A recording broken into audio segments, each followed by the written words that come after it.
Hey, this is John Riley coming to you from my kitchen, South Florida. This is a 54 millimeter aftermarket cylinder for a Dolmar or a Solo. US Chrome re-Nicosilled it and rebored it, so it's absolutely true. And what I did was I built the sides up with A&B epoxy because I went quite a bit wider with the transfers and did a lot of work to the transfers to make them work a lot better. I just went through and raised them up, as well as the exhaust port. I put some whole new port numbers in this cylinder basically. But what I'm doing now, because I get behind the port and do a lot of shaping, is to make sure that the charge that goes in is going the right direction. So I just learned a trick some other guys on YouTube basically. It makes a lot of sense though. If you just make sure everything's flowing the right way, you know what I mean? Kind of see. What else I did was,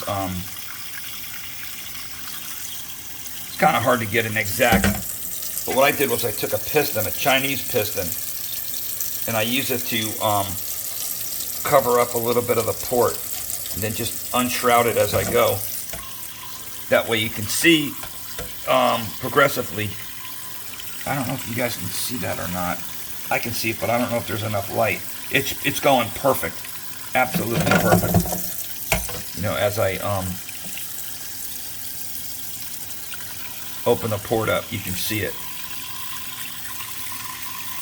I don't think you guys can see it, but anyway, you can test all four ports one at a time by using a modify a piston as a tool, and that does come out of there sooner or later. It comes out of there for sure. Just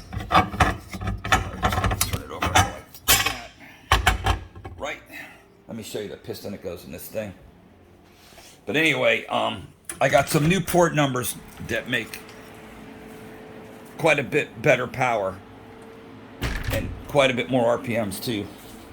So basically the rear port is flat and the front ports are progressive, so they're on an angle, so they open progressively and the back ports open all at once.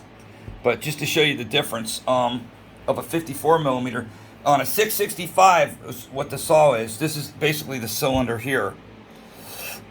This comes out to 65 cc's, and it's like a 681 with a 52 millimeter. This is a 681 cylinder. Look how nice this thing is. Comes out to 81 cc's because the stroke is 38 millimeters. And with the 54, it comes out to 88 cc's. This is the one that's going in there. And you can see the sides of the piston. US Chrome did this piston too. They put some black stuff like, what do you call that stuff? God, I can't think of the name of it. I'm always do that when I make a video. Teflon. Black Teflon. So there's still a little bit in there. And that's a steel ring. This ring is out of a steel piston kit, a 660, and a steel tapered pin. But look how small this 665 piston is compared to the 88cc piston. That's how much bigger the piston's going to be. So it's going to go from 65 to 88 cc's this time. Yep. So I did a shitload more transfer work, and I did a lot of grinding behind and a lot of shaping to make sure that the charge goes in and hugs the cylinder wall and climbs up, you know, in like they say, a coherent column, basically. But look at this cylinder. It's absolutely immaculate.